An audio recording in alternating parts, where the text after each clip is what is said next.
Hello everyone, my name is Joy and welcome to my video reflection. In this presentation, I will reflect on John Locke play-based learning, Piaget, Vygotsky, and the ELF and NQS framework.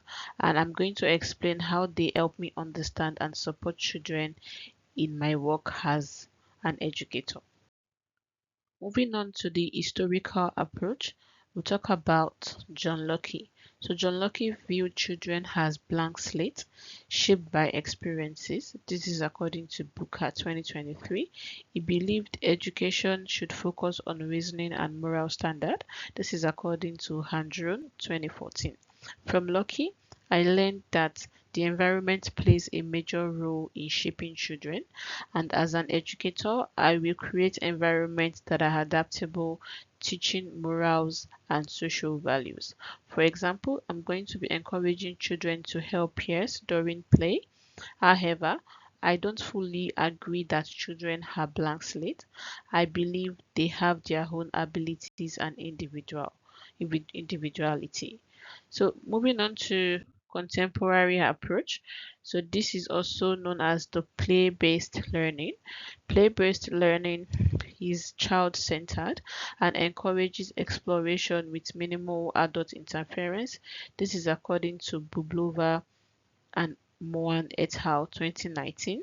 It also helps social, emotional, and cognitive skills. For example, problem solving with blocks or communication through puppet show. This is according to Dean and Winner 2025. However, this method requires constant observation and scaffolding. So as an educator, I plan to support children by guiding them only when needed, such as I'm going to be motivating children to join in different types of play so that they can learn through meaningful experiences. Moving on to the Piaget cognitive development theory. So Jean Piaget proposed that children learning occur in stages. So we have the sensorimotor stage, pre-operational stage, which is between 2 to 7 years of age. We have the concrete operational stage, which is between 7 to 11 years. We have the formal operational stage, which is between 12 years and above. So according to Piaget, he stressed that age-appropriate active learning can be done through real-life experiences. So from Piaget, I learned to tailor activities to each child based on their developmental stage, although some critics argue that culture and environment influence the development of children rather than age. This is according to Main 2021. So I plan to blend Piaget structure with awareness of each child's background and context. So moving on to the Vygotsky social-cultural theory. So Vygotsky's social-cultural theory emphasizes social interaction and zone proximal development (ZPD), and also the gap between what a child can do alone and what they can do with help. This is according to Koliva and Vasaka 2021. So in practice, I will use modeling and scaffolding, showing tasks first before letting children try independently.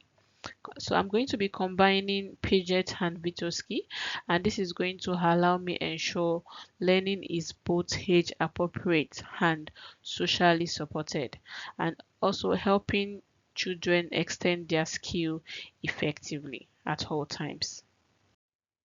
Moving on to the ELF framework, which is also known as the early years learning framework.